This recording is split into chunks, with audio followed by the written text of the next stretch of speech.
30 বছর হয়ে গিয়েছে আর ত্বকে এসে গেছে বলিরেখা, তাহলে আজকের এই রেমেডিটা বন্ধুরা একবার ব্যবহার করে দেখো। প্রথমবার ব্যবহার থেকেই দেখবে তোমাদের স্কিন অনেক বেশি টান টান, উজ্জ্বল আর গ্লোয়িং হয়ে যাবে। তার সাথে যদি স্কিনে ফাইন লাইন্স পড়েছে, চোখের পাশে কুচকে গিয়েছে, রিঙ্কেলস এসে গিয়েছে, তাহলে অবশ্যই এই রেমেডিটা তোমাদের জন্য। তো দেখো কি করতে হবে। সবার প্রথমে আমাদের লাগবে এখানে কয়েকটা লবঙ্গ। লবঙ্গ কিন্তু ভীষণ ভালো স্কিনের জন্য। আমাদের এই যে স্কিনকে টান টান করে, স্কিনে অ্যান্টি ফাঙ্গাল এবং অ্যান্টি ব্যাকটেরিয়ালও কাজ করে। তো দেখো আমি এখানে একটুখানি লবঙ্গ গুঁড়ো করে নিয়েছি, তোমরাও একটুখানি গুঁড়ো করে নেবে, তাহলে কিন্তু খুব ভালো কাজ দেবে। এবারে আমি এর মধ্যে দিয়ে দেবো 1/2 চামচ গ্লিসারিন। গ্লিসারিন কী করবে, আমাদের স্কিনকে ময়েশ্চারাইজ করবে, তার সাথে সাথে স্কিনকে অনেক বেশি টান টান করবে।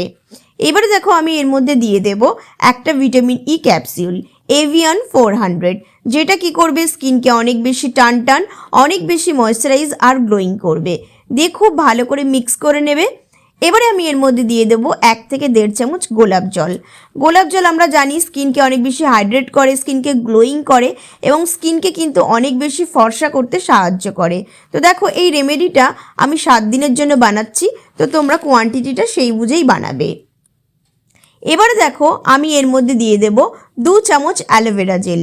অ্যালোভেরা জেল কী করবে, স্কিনের এই যে ব্রণ, ফুসকুড়ির দাগ সেই সব সরাতে সাহায্য করবে, তার সাথে সাথে স্কিনকে অনেক বেশি হাইড্রেট করবে, নরম রাখবে, ময়েশ্চারাইজ করবে আর গ্লোয়িং করবে।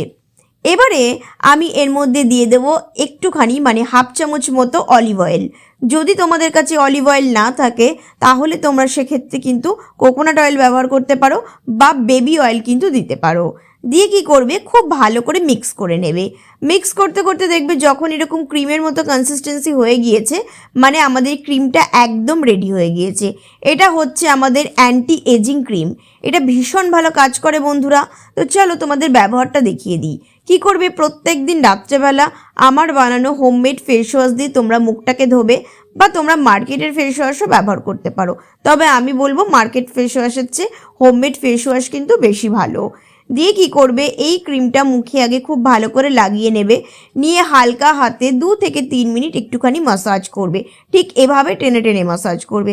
যত মাসাজ করবে দেখবে আস্তে আস্তে স্কিনের গ্লোটা পুরো বেরোচ্ছে, এতটা স্কিন গ্লোয়িং হয়ে যাবে না ইনস্ট্যান্ট, যে তোমরা দেখলে কিন্তু অবাক হয়ে যাবে। আর এভাবেই একটু টেনে টেনে মাসাজ করবে, তাহলে দেখবে দিনে দিনে তোমাদের এই যে চোখের চারপাশে কুঁচকে যাওয়া, কপালে ভাঁজ পড়ে গিয়েছে, কীরকম মুখের চারপাশে ঝুলে গিয়েছে স্কিনটা, সেটা কিন্তু আস্তে আস্তে টান টান হয়ে যাবে। তো বন্ধুরা, যাদের স্কিনে এখনও বলিরেখা পড়েনি তারা কিন্তু আজ থেকেই এই রেমেডিটা ইউজ করা শুরু করে দাও, তোমরা এতটা ভালো রেজাল্ট পাবে না। তো কেমন লাগলো আজকের এই ভিডিওটা অবশ্যই কিন্তু আমাকে কমেন্ট করে জানাতে ভুলো না।